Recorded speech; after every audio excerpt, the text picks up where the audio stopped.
Hey guys, how y'all doing today?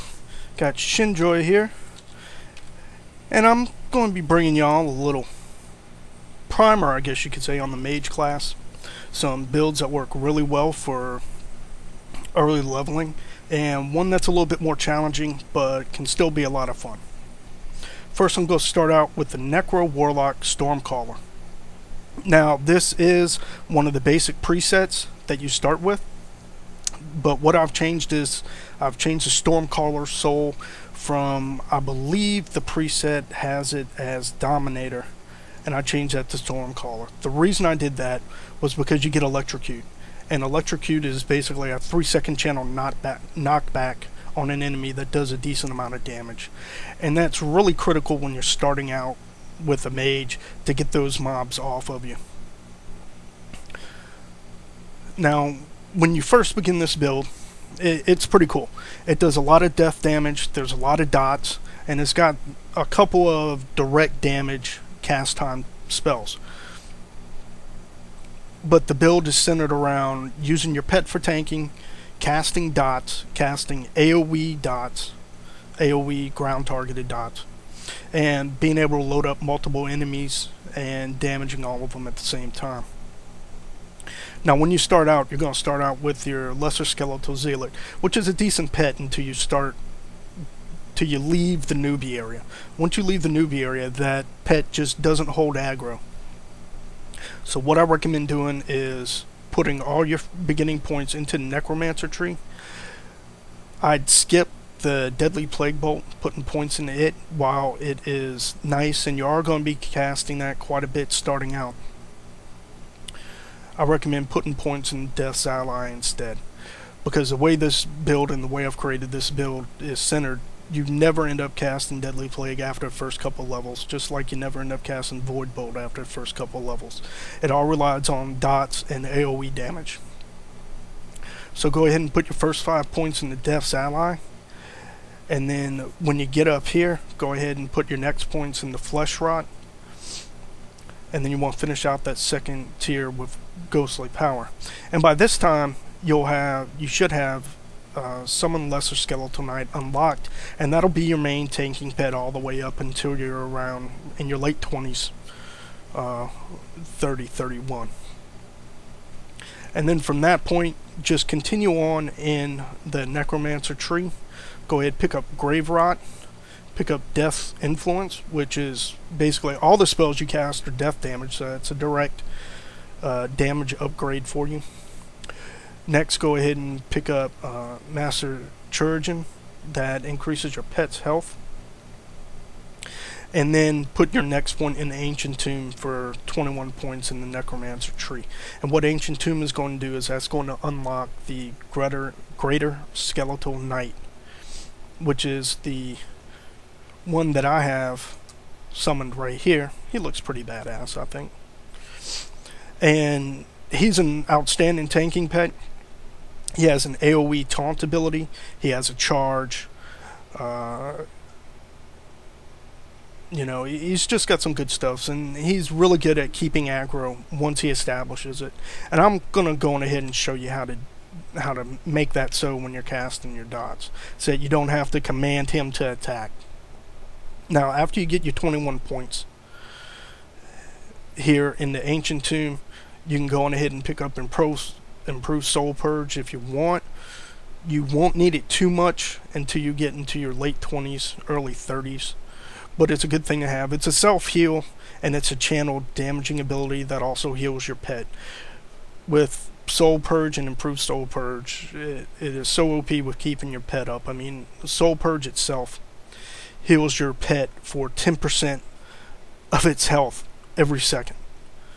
So unless you're going up against just a massive elite mob, or you've got a ton of mobs attacking your Skeletal Knight, this will keep them up indefinitely as long as you keep it going. So once you get all those points over here, and you can stop an Ancient Tomb again without getting Improved Soul Purge, you switch over to the Warlock tree. Now, the Warlock is going to give you a good bit of dots as well, and also a little bit utility. if you want it. Now I put my first 3 points into Improve Life Leech. That increases the damage of your Life Leech, the benefit it gets from spell power, and the amount of health that it heals you, and its duration. So go ahead and pick that up and put 2 points into Magical Affinity, which increases your charge, which in the beginning isn't that important, but we'll see how that works. Because once you get Contaminate, that consumes your charge. And Contaminate increases the damage of your dots by 30%. So being able to increase the amount of charge each one of our non-dot abilities generate, we're able to keep our dots rolling and keep the Contaminate buff on us longer before we run out of charge and have to build it back up again. After that, you can pick up Draining Bolt, which is a damage dealing heal for you. It's really good for kind of those oh crap situations. And put the rest in the Vitality, which go on ahead and put 4 into Vitality, which increases your maximum health, which is always nice. Then you want to pick up Greater Contaminate, pick up Nedra's Grasp, which I actually recommend picking up Nedra's Grasp before Greater Contaminate. And Nedra's Grasp deal death damage whenever an enemy uses an ability. It's a debuff that you put on an enemy, and that can occur up to 5 times last 15 seconds. I primarily use this when I'm going against elites. I don't use it on regular mobs while questing. And to finish out this tier, put another point or 2 into Magical Affinity, and then you're going to pick up Seeping Corruption, which makes your non-physical attacks, which is all the attacks that you're going to use, ignore some of your target's resistance. And that'll finish us up at level 32. Where we're going to be at. Now for the Necromancer, the way that I like to do it when I engage a mob is I go on ahead and first I cast Life Leech, then I cast Necrosis, then I cast Dark Touch. Now Life Leech is a cast time, that's why I like to cast it first. When you cast it and it goes off, at that point your Skeletal Knight will charge that enemy. Let him charge, hit the enemy 1 or 2 times, and then cast your Necrosis, followed up by Dark Touch. And then you want to cast your Grave Rot underneath him, and then follow it up with Soul Purge. And generally by the end of the Soul Purge, or before the end of the Soul Purge, the mob's dead. I mean, single target, it's real simple, real easy. For multiple targets, I'll dot up 2-3 targets at one time, cast the Grave Rot on myself, since I will have a couple of mobs on me and not on my Skeletal Knight, and then use the Soul Purge on one of the mobs that are on me. That way I'm kind of healing myself, and the Death Knight will come and pick those guys up after he gets off the first one. Sometimes if you're close to the first mob that you dot up, the AoE taunt from the Skeletal Knight will pick up those other mobs that are on you to get them off of you. And at that point you just keep your dots rolling. Make sure you keep your Grave Rot down, and make sure you Soul Purge to keep your Skeletal Knight up. Very basic, very simple, very easy to do. And this is the easiest class I've found to level with as a mage. Now, another one that a lot of people like to do, if you have the Storm Legion Souls, and you've always wanted to play a melee mage, this is it. Harbinger, Chloromancer. No pets, you're a melee mage getting in their face, dealing damage. And the key to this build is Chloromancer itself. Now I have 11 points in Chloromancer. Most people stop at 8. What they do, I like to put 5 points in Natural Awareness. Other people put 5 points in Accelerated Growth. That's a personal thing. And then you put 3 points into Empowered Veil. And Empowered Veil basically increases your healing bonus in the radius of your Life-Giving Veil and Lifebound Veil. Now what you're going to use is you're going to use Life-Giving Veil, which is whenever you cast any life abilities, whenever you use any life abilities, it heals you. And guess what? Every attack that the Harbinger uses is a life ability. So every time you use an ability in Harbinger, guess what? You're healing yourself. I mean, the synergy between those two with the minimum amount of points is insane. The Harbinger with the Chloromancer like that is almost unkillable, even with 4, 5, 6 mobs on top of him. He's almost unkillable. And I'll put the extra 3 points in the Chloromancer to unlock Bloom,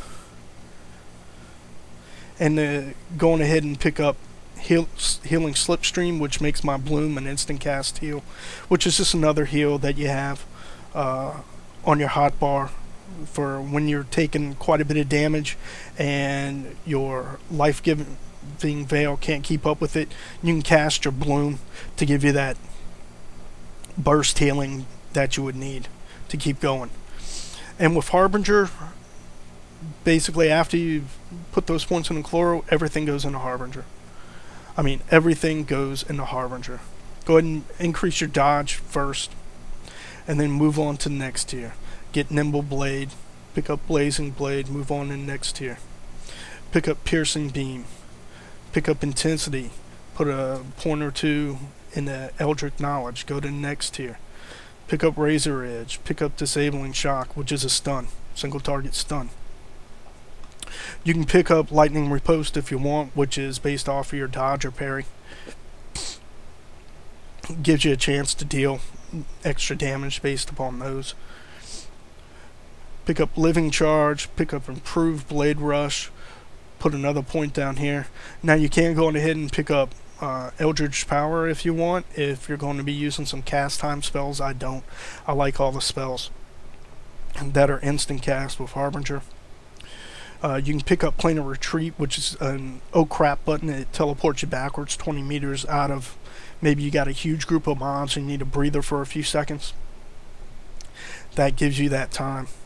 Pick up Lightning Nova, which means your Lucian Slash refreshes your active Blazing Light, and I'll get into that in a second. Insult to Injury, successful critical hits have a chance to place an Absorb Shield on you, which is just outstanding to have. And then go ahead and put some points in the Furious Assault. Now, the way that I work this, you'll end up unlocking all these things down here. The buffs that I use is I use Eldritch Armor. I like using Luminous Weapon because slashing attacks, which is basically every attack you're going to use, and critical hits give you health as well. So I like going ahead and using that, and of course Life-Giving Veil. Now, if you notice my hotkeys, I don't have much on them. The main reason for that is because I have a macro. Now, I'll get to that macro in a second. Outside of that, you got Lucian Slash, which you'll pick up later on in your late 20s, early 30s, which is AoE damage ability. And it also puts a small dot on them. So that's a good one to have when you have a lot of mobs. Blazing Light, which is a dot as well, and increases your dodge chance. You'll want to put that on mobs. Probably your second or third attack. Go ahead and put that on there.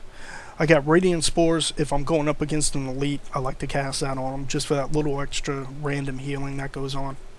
You also have Piercing Beam, which increases the damage of your slashing attacks. It lasts for 30 seconds once you put it on a single mob. So it's a one cast during the fight basically, and forget it for most mobs. Unless you're going up against elites, you might have to cast it twice.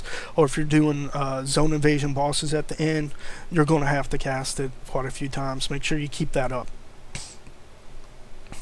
Your Disabling Shock, which is your stun.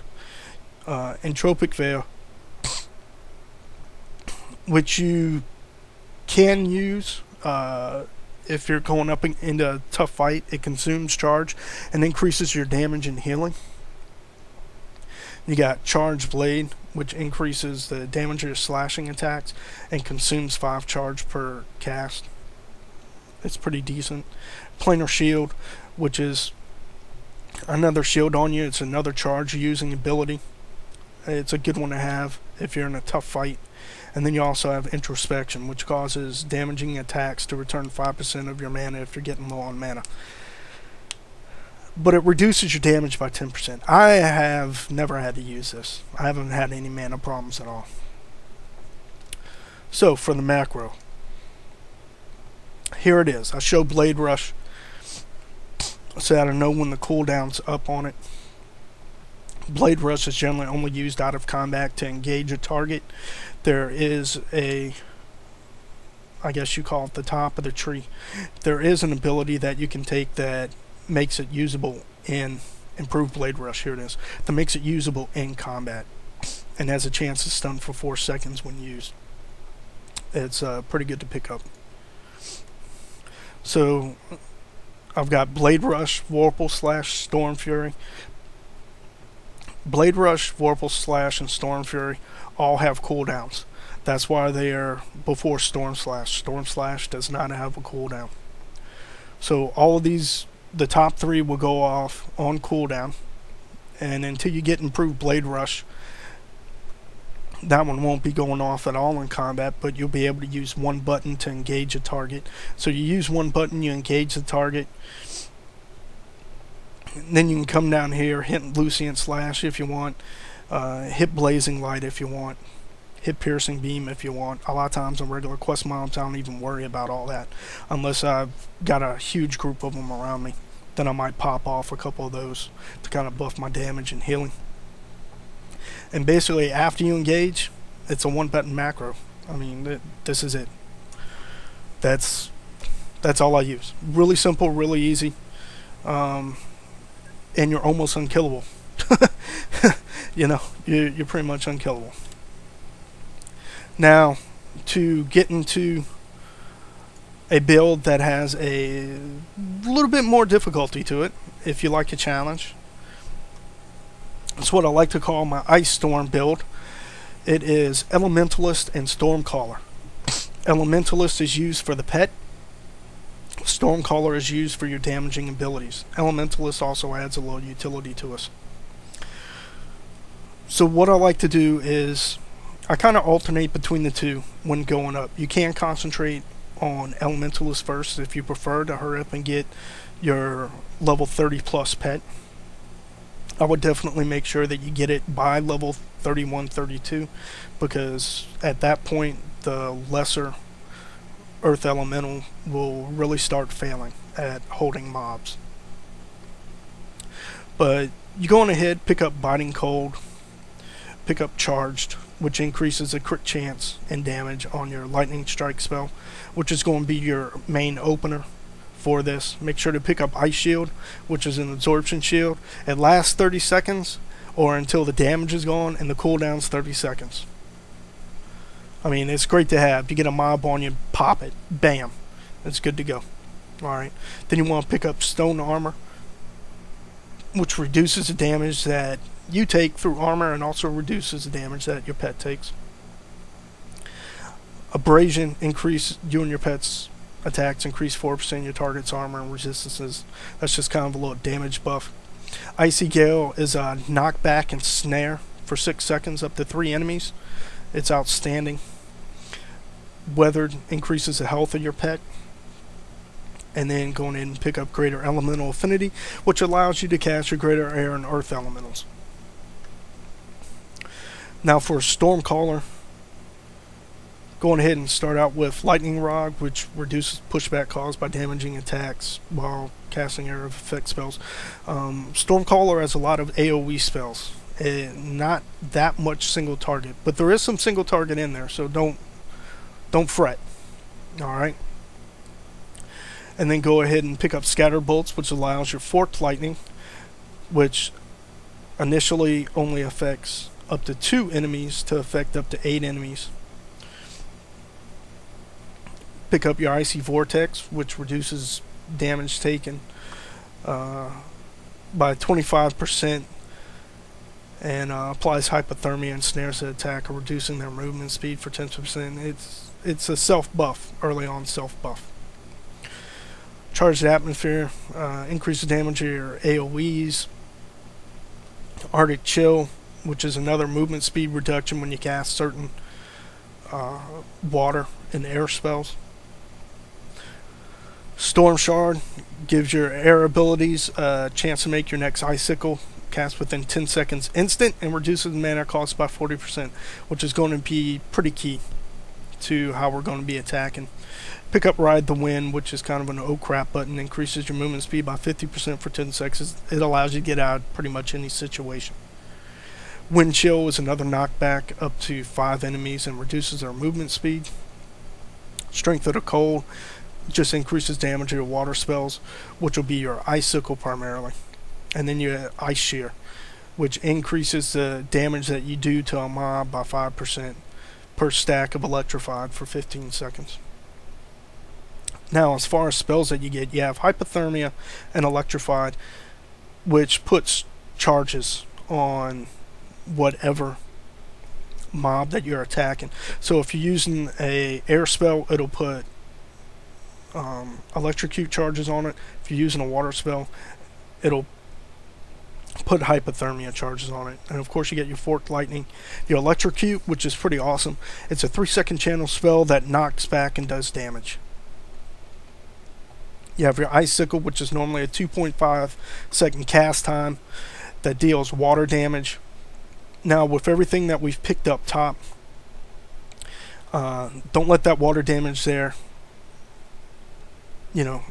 fool you. It does quite a bit more than that, and considering that we have it on instant cast, whenever we do the electrocute spells, here it is. Whenever we do air ability, it's instant cast for 10 seconds. It's a good burst damage ability. Cloud Burst is an instant cast damaging ability. It's increased by 15% per stack of Electrified. See, the water and air spells are kind of working together here to increase each other's damage. That's kind of a filler. If stuff's on cooldown or something like that, you can just bam, bam, bam, knock those out pretty quick. Static Flux, which is a charge consumer, which increases your damage by 10% for all your air and water spells. You have Thunderbolt, short cast time spell, applies 2 stacks of Electrified. Single target. Raging Storm, which is a dot, and it does a good amount of damage, actually. And then you have Storm Armor. Storm Armor is key. Once you pick up Storm Armor, you won't be using the stone armor anymore. You'll be using the Storm Armor from now on. The reason being is that it causes your Electrocute and Raging Storm to root the enemy for the duration of their channel. So basically you got a knockback with your Electrocute, and they'll be rooted for 3 seconds. Then you follow up with a Raging Storm, which keeps them rooted. Alright. So you're basically rooting them for 6 seconds and doing damage the whole time. Now what I normally do is I'll go Electrocute, Icicle, since it's instant cast for burst damage, and then follow it up with Raging Storm. And generally by that point the mob's dead. If not, follow up with a couple of Cloud Burst or Icicle if it's off cooldown. So there's no real macros that I use for this. It's all kind of situational to what's going on. And you can do multiple mobs at the same time with this, because you do have knockbacks to keep them off of you. And you do have some AoE. You've got your Forked Lightning, which is an AoE spell. So don't worry about if you end up pulling 2 or 3 mobs. You can handle them. Plus you've got your pet. Don't forget, you got your pet that's going to be taken care of. Show you this bad boy. I really like the artwork that they did on the pets. It really shows that they put a lot of effort into it.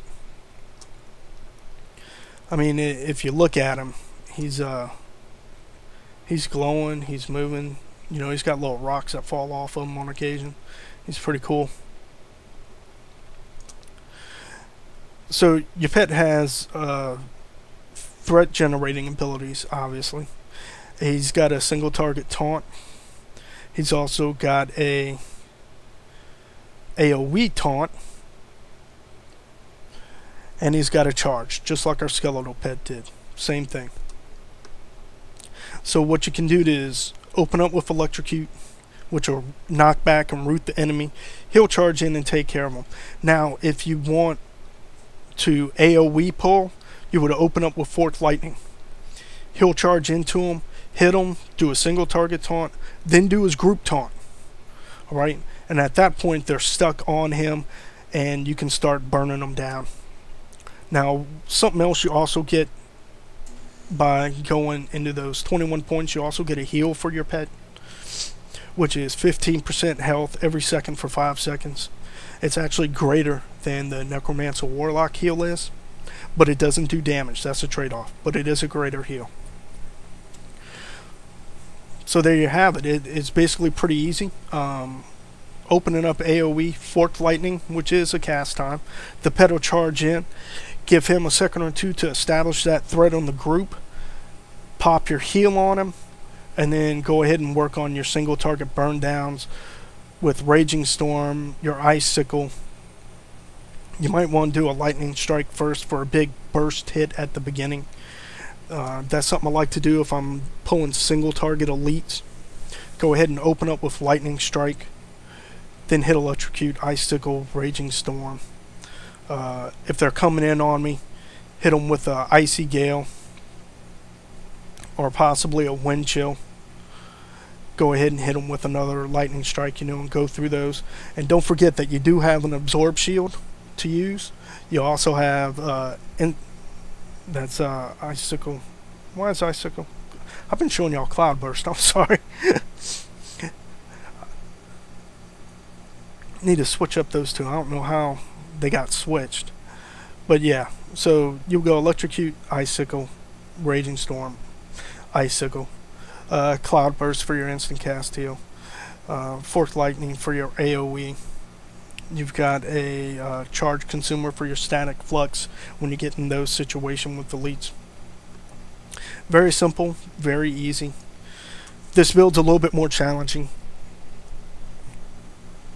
mainly because at the beginning stages you're kind of stuck with cast time spells. You don't have a lot of instants, you don't have a lot of control spells. They're all cast time and the mobs will be coming at you.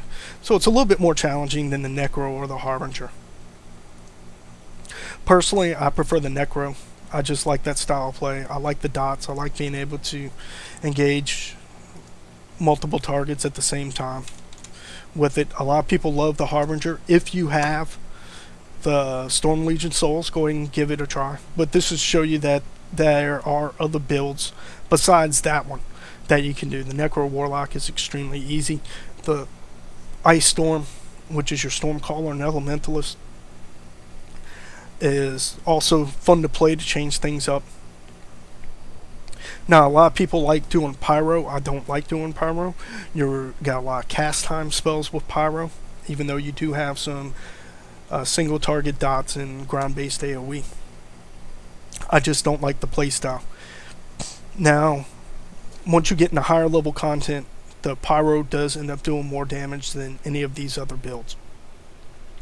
Pyro is one of the in-game specs, so that's something you might want to keep in mind, to where go ahead and pick a build or two that you want to level with, but keep in the back of your mind right now that Pyro is one of the major specs that a lot of in-game mages use. So you might want to work on that, use it occasionally just to see the feel of it, see how it's going. But that's basically it for my beginning mage guide and tutorial for leveling. Hope y'all enjoyed it. Hope it was a lot of help, and I'll see